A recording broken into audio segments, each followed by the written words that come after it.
Hello student, in this video we will understand the interrelationship between APC, APS, MPC and MPS. APC is average propensity to consume, average propensity to save, marginal propensity to consume and marginal propensity to save. Okay, we will understand interrelationship between APC, APS, MPC and MPS on the behalf of a table. Okay, we have the figure of income and consumption. Income start from zero and income increases at constant rate.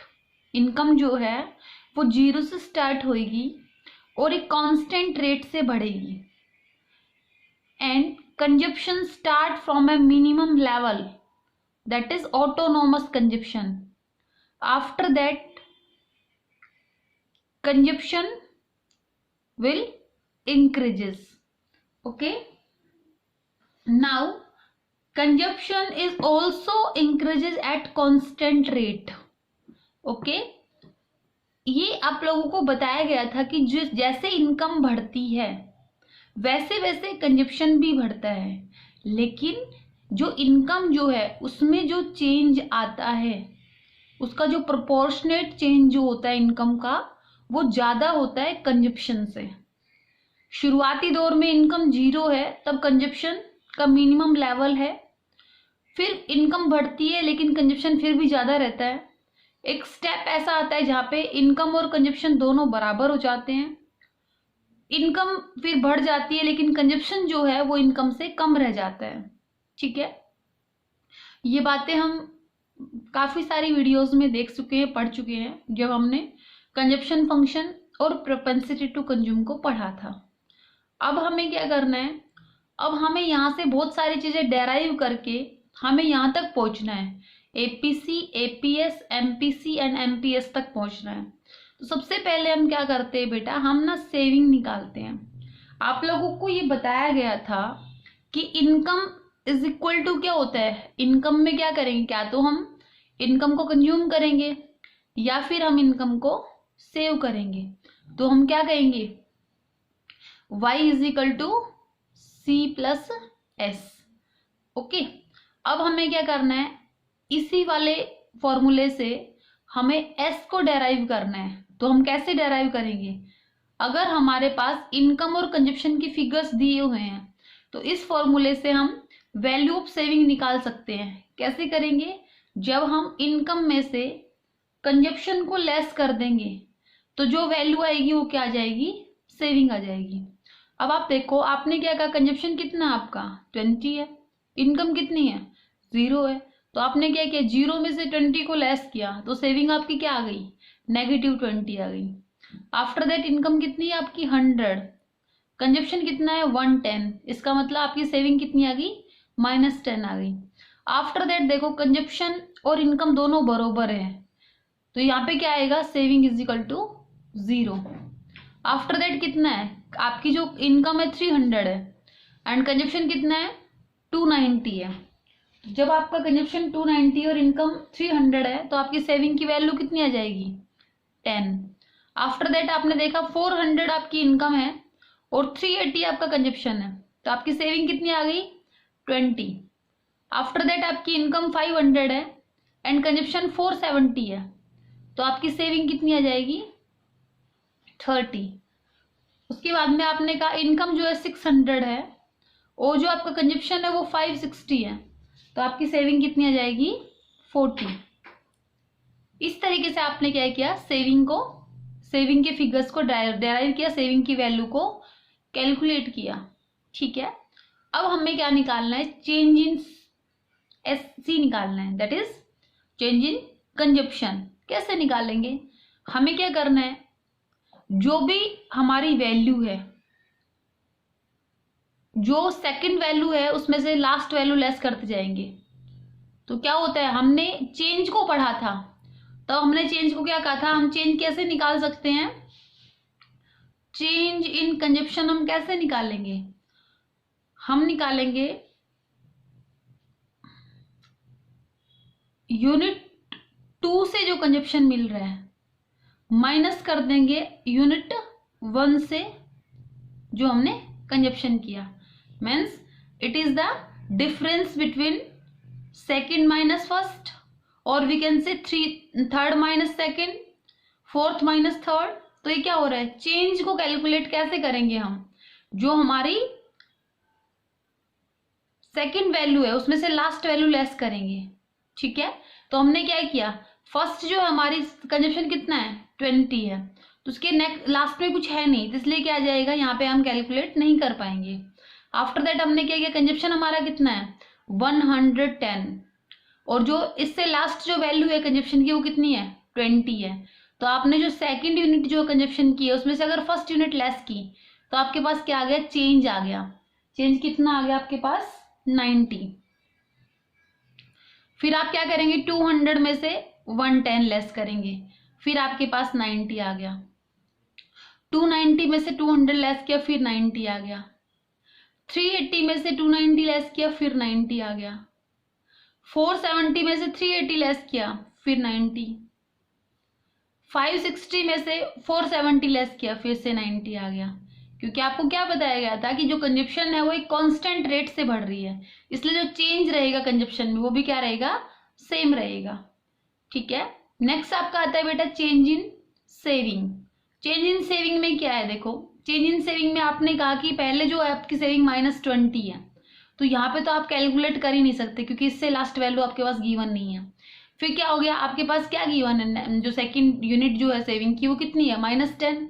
-10 -20 करेंगे तो minus minus plus हो जाएगा। तो जब 10 में से 20 गया तो क्या आ गया 10 आ गया। तो यहाँ पे जो चेंज है वो कितना से हो रहा है सेविंग में 10 से हो रहा है।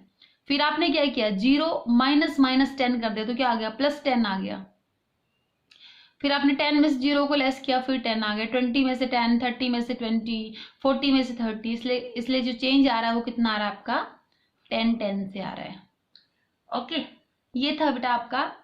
आप इस तरीके से change in C and change in S निकालेंगे। अब देखो, अब आपको पता है आपको क्या निकालना है, एपीसी निकालना है। तो आपको फॉर्मूला याद होना चाहिए कि एपीसी आप कैसे निकालते हो, सी बाई वाई करके। ठीक है, तो देखो आपका सी कितना है 20 है, सी कितना है 20 है, और इनकम कितनी है आपकी 0 है। तो फर्स्ट क्या रहेगा, नथिंग एल्स रहेगा। नेक्स्ट क्या हो गया 110 आपका कंजप्शन की वैल्यू है, और इनकम आपकी कितनी है 100। तो यहाँ पे जो आपका एपीसी आएगा वो कितना आ जाएगा 110 divide by 100, that is 1.10। Next है बेटा 200 डिवाइड बाई 200, क्योंकि यहाँ पे जो है इनकम जो है वो कंजप्शन के इक्वल है, तो यहाँ पे जो वैल्यू आएगी एपीसी की दैट इज 1। नेक्स्ट कितना हो गया आपके पास, इनकम आपकी 300 है और कंजप्शन आपके पास कितना है 290, तो ये जो वैल्यू आ जाएगी आपके पास कितनी आ जाएगी 0.97। आफ्टर दैट आपकी जो कंजप्शन है वो 380 है और आपका जो इनकम है वो 400 है, तो 380 डिवाइड बाई आपने कितना किया 400, तो वैल्यू ऑफ एपीसी कितनी आ गई आपकी 0.95 आ गई। आफ्टर दैट आपने क्या किया 470 है और इनकम कितनी है 500 है, तो आपके पास जो वैल्यू आएगी वो कितनी आ जाएगी 0.94। नेक्स्ट है 560 and 600, this is 0.93। Okay, this is the values of APC. कैसे कैलकुलेट किया, value of consumption divide by value of income. जो भी डिफरेंट लेवल पे इनकम के अकॉर्डिंग जो कंजप्शन हो रहा है, तो कंजप्शन जो इनकम का रेशियो होता है वो क्या होता है एपीसी होता है। नेक्स्ट बात आती है आपकी एपीएस की। तो एपीएस आप कैसे निकालेंगे, APS is equal to S by Y. Okay, और एक और तरीका हो सकता है, आपने क्या कहा था, आपने ये कहा था कि APC plus APS is equal to आपने 1 कहा था। ठीक है, तो यहां से आप अगर डेराइव करना चाहो तो आप क्या कर सकते हो, एपीएस इज इक्वल टू क्या करोगे, क्या कर सकते हो, 1 माइनस APC। तो इससे भी आपकी वैल्यू आ सकती है APS की। ठीक है, अब देखो, अब दोनों तरीके से देखते हैं। हमने कहा कि APS जो है कैसे कैलकुलेट करेंगे, सेविंग डिवाइड बाई इनकम। तो फर्स्ट तो नथिंग एल्स आ जाएगा। नेक्स्ट कितना है, -10 and income is equal to 100। तो -10 एंड डिवाइड बाई 100 किया तो कितना आंसर आ गया आपका, -0.10। ठीक है बेटे, और अगर इसको इस फॉर्मूले में डालते हैं तो 1 और माइनस APC की वैल्यू कितनी है, 1.10। तो आपके पास APS की वैल्यू कितनी आ जाएगी, 0.10 और माइनस में वैल्यू आ जाएगी क्योंकि APC की वैल्यू क्या होगी, 1 से ज्यादा हो गई। ओके, तो इस तरीके से आप दोनों फॉर्मूले से APS की वैल्यू डेराइव कर सकते हो। नेक्स्ट है बेटा आपका, अगर हम बात करें, सेविंग कितनी हो गई आपके पास, 0, और इनकम कितनी है आपके पास, 200। तो APS की वैल्यू कितनी आ जाएगी, 0, क्योंकि 0 समथिंग 0। नेक्स्ट हो गया आपका सेविंग बेटा आपके पास है 10, और आपका जो इनकम है वो कितनी है, 300 है। तो जो आपकी वैल्यू ऑफ APS है वो कितनी आ जाएगी, 0.03। ठीक है, अब इसके साथ आप लगातार चेंज यूज करते रहो इस फॉर्मूले को। आपने क्या कहा, APC कितनी थी, 1 थी, तो इन दोनों को जोड़ कितना आना चाहिए, 1 आना चाहिए। अगर APC ही 1 आ गई तो APS कितनी आ जाएगी, 0 आ जाएगी। अब ये देखो कितनी हो गई, APC कितनी हो गई आपकी, 0.97, तो ये कितनी आ जाएगी, 0.03, क्योंकि इन दोनों को जोड़ क्या रहेगा, 1 के इक्वल रहेगा हर स्टेप पे। ओके, नेक्स्ट है बेटा आपका 0.95 है APC, तो ये कितनी आ जाएगी, 0.05 आ जाएगी। आफ्टर दैट ये 94 है, तो ये कितनी आ जाएगी, 0.06 आ जाएगी। उसके बाद मेरी कितना है, 0.93 है, तो ये कितनी आ जाएगी, 0.07 आ जाएगी। ठीक है, नेक्स्ट है बेटा आपका MPC। MPC कैसे निकालोगे, MPC जो है, आप क्या देखते हो, आप ये देखते हो कि कंजप्शन में कितना चेंज आया और इनकम में कितना चेंज आया। आप लोगों को पता है चेंज इन इनकम कितना है, 100 है, और चेंज इन सी कितना है, 90 है। तो MPC की वैल्यू कांस्टेंट रहेगी। क्यों रहेगी कांस्टेंट, क्योंकि इनकम और जो कंजप्शन है उसमें एक कांस्टेंट रेट से चेंज आ रहा है।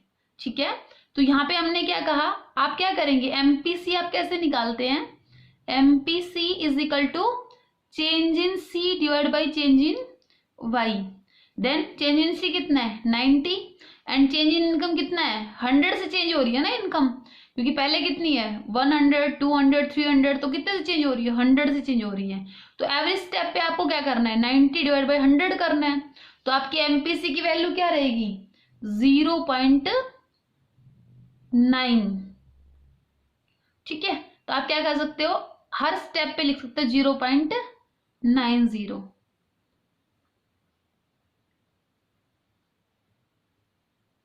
अब आपको निकालनी MPS। तो MPS आप कैसे निकालोगे, आप ये देखोगे चेंज इन S कितना है, कैसे, क्या फॉर्मूला होता है MPS का, change in S divide by change in Y। Now change in S कितना है बेटे, 10, एंड चेंज इन Y कितना है, 100। तो एवरेज स्टेप पे क्या करना है, 10/100 करना है। So the value of MPS is equal to 0.10 at every step. हर स्टेप पे जो MPS की वैल्यू वो कितनी रहेगी, 0.10। या फिर आप ऐसे भी कह सकते हो कि आपने क्या पढ़ा था, आपने कहा था MPC plus MPS is equal to 1 कहा था। इसका मतलब अगर आपको MPS की वैल्यू निकालनी है तो आप क्या करेंगे, 1 माइनस MPC भी करेंगे तो भी आपके पास MPS की वैल्यू आ जाएगी। आपको पता है कि MPC कितनी है, 0.90 है। अब 1 में से 0.90 लेस करेंगे तो क्या आएगा, 0.10 आ जाएगा। तो दोनों फॉर्मूले आप यहाँ पे यूज कर सकते हो। ठीक है बेटे, इस तरीके से आपने क्या किया कि जो होती हैं, जो ये तीनों जो चारों जो आइटम्स, जो चारों चीजें हैं, APC मतलब मीन्स प्रोपेंसिटी टू सेव और प्रोपेंसिटी टू कंज्यूम जो है, वो कहीं ना कहीं इंटर रिलेटेड होती हैं, क्योंकि ये किससे डेराइव हो रही है सारी चीजें, कंजप्शन और इनकम से डेराइव हो रही है। कंजप्शन किस पे डिपेंड करता है, इनकम पे डिपेंड करता है। कंजप्शन और इनकम के हिसाब से सेविंग को एस्टिमेट किया जाएगा, और इन तीनों फैक्टर के बेस पे ये चारों वैल्यूज निकलती हैं। तो ये सारी वैल्यूज क्या हो गई, इंटर रिलेटेड हो गई। ठीक है, तो इस तरीके से आपने इनके इंटर रिलेशनशिप को देखा। और ये बेटा ब्रॉडली ये फॉर्मूलाज है जो बहुत बार यूज होंगे। क्या कहेंगे आप, income is equal to C plus S, और we can say saving is equal to income minus consumption. APC is equal to consumption divide by income. APS is equal to saving by income, और APC plus APS is equal to 1। MPC is equal to change in C divide by change in Y, and MPS is equal to change in S divide by change in Y, और we can say MPC plus MPS is equal to 1। ठीक है, तो ये जो है आपके formula है जो आपको इस चैप्टर में बहुत सारी जगह आपको यूज करने हैं, इस यूनिट में बहुत सारी जगह आपको यूज करने हैं। ठीक है, नेक्स्ट है बेटा आपका, अब देखो इस टेबल के बेस पे आपने ये देखा कि एपीसी, एपीएस, एमपीसी और एमपीएस की जो वैल्यूज होती हैं वो कैसे कैसे हो सकती हैं, कितनी कितनी वैल्यू हो सकती हैं, और अगर ये हो सकती हैं तो उसके पीछे क्या रीजन है, किसकी वैल्यू कितनी लिमिट से ज्यादा नहीं हो सकती या फिर कितनी लिमिट से कम नहीं हो सकती। तो इन चीजों को समझने के लिए हम ये समझेंगे कि इनकी वैल्यूज जो है, values of APC, APS, MPC and MPS के बारे में समझेंगे। The values of MPC and APC, जो एमपीसी है और एमपीएस है, उनकी जो वैल्यू होती है वो 0 से लेके 1 के बीच में रहती है। ठीक है, क्या रहती है, 0 से लेके 1 के बीच में रहती है। यहाँ पे भी आप देख सकते हो वैल्यू कितनी है, 0.90 है, और यहाँ पे कितनी 0.10 है। इट मीन्स इनकी जो वैल्यू रहती है वो 0 से 1 के बीच में रहती है। इसके बारे में हम अभी डिस्कस करते हैं। नेक्स्ट हमने कहा कि जो एपीसी है, एपीसी है, एपीसी उसकी वैल्यू 1 से ज्यादा भी हो सकती है, 1 भी हो सकती है और 1 से कम भी हो सकती है। नेक्स्ट बात आती है एपीएस की। एपीएस क्या होती है, can be even less than 1। APS जो है वो 1 से कम भी हो सकती है। ठीक है, इन चीजों को हम समझते हैं अगेन और इस टॉपिक को कंप्लीट करते हैं। ठीक है भाई, तो नेक्स्ट हमारा ये टॉपिक यही रहेगा कि जो वैल्यूज हैं उनको हमने बाइफरकेट किया कि क्या तो वैल्यू क्या रहेगी, -0, ठीक है, या फिर क्या रहेगी, मतलब नेगेटिव रहेगी मीन्स लेस देन 0 रहेगी, लेस देन 0 रहेगी, या फिर 0 या फिर 1 या फिर मोर देन 1। अब एक एक वैल्यू को डिस्कस करते हैं, किसकी वैल्यू जो है किस कैटेगरी में आएगी। सबसे पहले हम बात करते हैं एपीसी की। क्या एपीसी की वैल्यू 0 या फिर लेस देन 0 हो सकती है? आप खुद सोचिए, आपने क्या कहा था कि इनकम के अकॉर्डिंग कंजप्शन होता है, लेकिन कंजप्शन जो है वो कभी भी 0 नहीं हो सकता, क्योंकि पूरी इकोनॉमी में सब लोग भूखे नहीं सो सकते। हर ह्यूमन को अपने एग्जिस्टेंस के लिए एक मिनिमम कंजप्शन लेवल रखना ही रखना पड़ता है। और आपको पता है एपीसी जो है वो कैसे कैलकुलेट होती है, कंजप्शन डिवाइड बाई इनकम, क्योंकि कंजप्शन जो है उसका कोई ना कोई ऑटोनोमस रहता ही रहता है, कोई ना कोई मिनिमम वैल्यू रहती ही रहती है। इसी वजह से ना तो एपीएस जो है वो नेगेटिव या फिर लेस देन 0 हो सकता है और ना ही वो 0 हो सकता है। ठीक है, क्यों नहीं हो सकता? क्योंकि हमने ये कहा कि कोई ना कोई वैल्यू कंजप्शन की रहेगी ही रहेगी जब इनकम 0 रहेगी। इस वजह से एपीसी जो है वो ना तो नेगेटिव हो सकता है और ना वो 0 हो सकता है। नेक्स्ट बात आती है 1। क्या एपीसी जो है वो 1 हो सकता है? अभी अभी आपने पढ़ा था एक ब्रेक इवन पॉइंट होता है, उस पर आपने कहा था कि कंजप्शन इनकम के इक्वल होता है। अगर कंजप्शन इनकम के इक्वल रहेगा तो क्या रहेगा, सी बाई वाई की वैल्यू कितनी आ जाएगी, 1 आ जाएगी। It means break even point जो होता है जहां पे consumption is equal to income होता है, वहां पे जो है एपीसी की वैल्यू 1 के इक्वल हो जाती है। ठीक है, आपने पढ़ा था ना ब्रेक इवन पॉइंट, उसको क्या बोलते हैं, बीईपी शॉर्टकट में, break even point where consumption is equal to income, मतलब जितना अर्न किया उतना ही कंज्यूम कर लिया, तो वहां पे एपीसी की वैल्यू क्या हो सकती है, 1। नेक्स्ट आता है बेटा मोर देन 1। आपको पता है शुरुआती दौर में जब इनकम क्या होती है, कम होती है और कंजप्शन ज्यादा होता है, तो उस समय जो एपीसी की वैल्यू जो होती है वो 1 से ज्यादा होती है। तो आप क्या कहेंगे, यस। कब, when consumption is greater than income. ठीक है, जब कंजप्शन इनकम से ज्यादा रहेगा तो एपीसी की जो वैल्यू है वो मोर देन 1 हो सकती है। और ये कब रहेगा, जब consumption is equal to income होगा, तो क्या हो जाएगी, एपीसी की वैल्यू क्या हो जाएगी, 1 हो जाएगी। ठीक है, तो ये थी आपकी, हमने डिस्कस किया एपीसी की जो वैल्यू है वो 0 और लेस देन 0 कभी नहीं हो सकती। हाँ 1 भी हो सकती है, मोर देन 1 भी हो सकती है और लेस देन 1 भी हो सकती है, क्योंकि ब्रेक इवन पॉइंट के बाद में इनकम क्या हो जाएगी, ज्यादा हो जाएगी और कंजप्शन क्या हो जाएगा, कम हो जाएगा। इस केस में जो वैल्यू ऑफ एमपीएस है, एमपीसी जो है वो क्या हो जाएगी, लेस देन 1 हो जाएगी। और इसी चीज को अगर हम देखें तो हमने जो अभी अभी टेबल बनाई है उसमें आप देखिए एपीसी जो है उसकी वैल्यू क्या है, यहाँ पे 1 से ज्यादा है, क्योंकि कंजप्शन क्या है, ज्यादा है और इनकम क्या है, कम है। फिर क्या हुआ, इनकम और कंजप्शन बराबर हो गए, तो वहां पे एपीसी की वैल्यू कितनी है, 1। आफ्टर दैट क्या हो गया, उसके बाद में इनकम ज्यादा हो गई और कंजप्शन क्या हो गया, कम हो गया, तो 1 से कम हो गई वैल्यू। लेकिन आपने देखा कि ना तो एपीसी की वैल्यू 0 है और ना लेस देन 0 है। ठीक है भाई, ये था आपका, हमने डिस्कस किया कि एपीसी की जो वैल्यू है वो कितनी हो सकती है।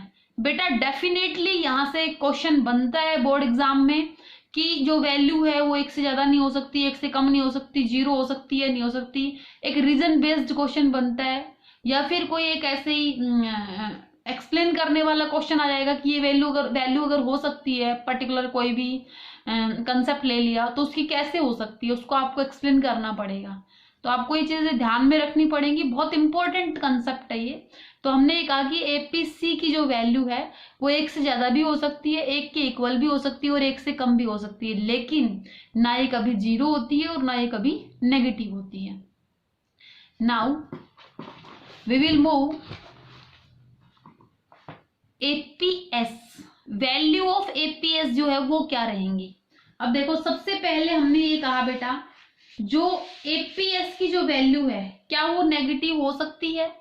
आपको पता है कि शुरुआती दौर में जब इनकम 0 है और कंजप्शन का कोई ना कोई मिनिमम लेवल है, वहां पे सेविंग क्या है भाई, नेगेटिव है। Saving is negative because income is 0 and consumption is more than income, so value of saving is negative. And as you know very well APS is calculated by saving by income। तो क्या रहेगा, अगर saving जो है वो negative आई हुई है तो एपीएस की वैल्यू नेगेटिव हो सकती है। Is it clear. तो हम क्या कहेंगे, जो एपीएस है वो नेगेटिव हो सकता है। ठीक है, एपीएस जो है वो नेगेटिव होता है। कब होता है, जब कंजप्शन जो है वो ज्यादा रहे और इनकम जो है वो कम रहे, क्योंकि जब ऐसा होगा तो सेविंग नेगेटिव रहेगी और सेविंग अगर नेगेटिव रहेगी तो एपीएस भी क्या रहेगा, नेगेटिव रहेगा। नेक्स्ट पॉइंट, क्या एपीएस जो है वो 0 हो सकता है, बिल्कुल हो सकता है। तो आप क्या कहेंगे, यस। ये कब होगा बेटा, जब consumption is equal to income रहेगा। जितनी इनकम आपने अर्न की उतनी आपने कंज्यूम कर ली, इट मीन्स आपकी सेविंग क्या हो गई, 0 हो गई। और 0 समथिंग इनकम की वैल्यू लिखेंगे तो एपीएस क्या आएगा, 0 आएगा। तो हमने क्या कहा, एपीएस जो है उसकी वैल्यू 0 हो सकती है। नेक्स्ट है बेटा, क्या एपीएस की वैल्यू जो है वो क्या 1 हो सकती है या फिर 1 से ज्यादा हो सकती है? तो बेटा इन दोनों ही केसेस में आंसर नो रहेगा, क्योंकि हमने ये कहा कि एपीएस जो है वो कभी भी 1 नहीं हो सकती। क्यों नहीं हो सकती? क्योंकि सेविंग जो है वो इनकम के इक्वल नहीं हो सकती। ये कब होगा? जब सेविंग जो है वो इनकम के इक्वल हो जाए। लेकिन सेविंग इनकम के इक्वल कैसे हो सकती है? कुछ ना कुछ तो कंज्यूम आप करेंगे ही करेंगे। इसी वजह से जो एपीएस है वो 1 नहीं होती। नेक्स्ट आपने कहा मोर देन 1, ये तो पॉसिबल ही नहीं है कि सेविंग जो है वो इनकम से ज्यादा हो जाए। हम एक्सेप्शन केसेस को नहीं ले रहे हैं, हम जनरली बात कर रहे हैं। तो हमने ये कहा कि इनकम से ज्यादा सेविंग नहीं हो सकती, इस वजह से जो हमारा एपीएस है वो मोर देन 1 नहीं होता। ओके, ये था बेटा आपका एपीएस की वैल्यूज के बारे में discussion. Now we will move to the concept of marginal. जो हमारा मार्जिनल कंसेप्ट है consumption, propensity to consume and propensity to save का, उसके बारे में हम डिस्कस करते हैं। सबसे पहले हमने कहा एमपीसी। तो एमपीसी कैसे निकलता है आपको ये पता होना चाहिए कि एमपीसी जो है वो कैसे निकलता है, change in consumption divide by change in income. ठीक है, तो change in consumption divide by change in income अगर हम निकालते हैं तो क्या एमपीसी की वैल्यू नेगेटिव हो सकती है? नहीं हो सकती। क्या कहा हमने कि एमपीसी जो है वो नेगेटिव नहीं हो सकती। क्यों नहीं हो सकती? क्योंकि change in S can never be more then income. क्योंकि जो चेंज जो हो रहा है, एस में जो चेंज हो रहा है, सेविंग में जो चेंज हो रहा है, वो इनकम से ज्यादा नहीं हो सकता। इसी वजह से जो चेंज इन कंजप्शन है वो पॉजिटिव बना रहेगा, और अगर चेंज इन कंजप्शन पॉजिटिव बना रहेगा तो एमपीसी की वैल्यू नेगेटिव नहीं हो सकती। ओके, नेक्स्ट है बेटा आपका, क्या एमपीसी जो है वो 0 हो सकती है? तो इसमें हम कह सकते हैं यस, ये पॉसिबल हो सकता है कि जो चेंज है, जो चेंज इन सेविंग जो है वो चेंज इन इनकम के बराबर हो जाए, ये पॉसिबल है। मीन्स जो चेंज हुआ सेविंग में, जो जितनी इनकम में चेंज आया उतना आपने सेव कर लिया। तो उतना अगर आपने सेव कर लिया तो क्या हो सकता है, जो कंजप्शन में चेंज होगा वो भी इनकम के बराबर हो जाएगा। तो आप क्या कहेंगे, ये क्या हो गया, change in C divide by change in Y अगर इक्वल हो जाएंगे तो यहाँ पे क्या हो जाएगा, एमपीसी की वैल्यू भी 1 के इक्वल हो जाएगी। मीन्स हमने ये कहा कि ऐसा तो नहीं हो सकता कि सेविंग जो है वो इनकम से ज्यादा हो जाए, या फिर ऐसा हो जाए कि सेविंग जो है वो एडजस्ट इनकम के बराबर हो जाए, ये तो पॉसिबल नहीं है। लेकिन जो प्रोपोर्शनेट चेंज हो रहा है इनकम में और सेविंग में वो इक्वल हो सकता है। मीन्स क्या हुआ, इसका मतलब कि जो प्रोपोर्शनेट चेंज इनकम में हुआ उतना ही प्रोपोर्शनेट सेविंग में हो जाए तो क्या होगा, एमपीसी की वैल्यू जो है वो 1 के इक्वल हो सकती है। नेक्स्ट है बेटा, हमने ये कहा क्या,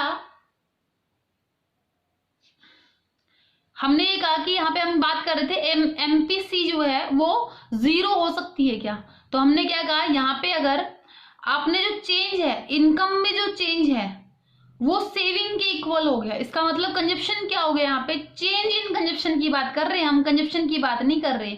चेंज इन कंजप्शन क्या हो जाएगा, 0 हो जाएगा।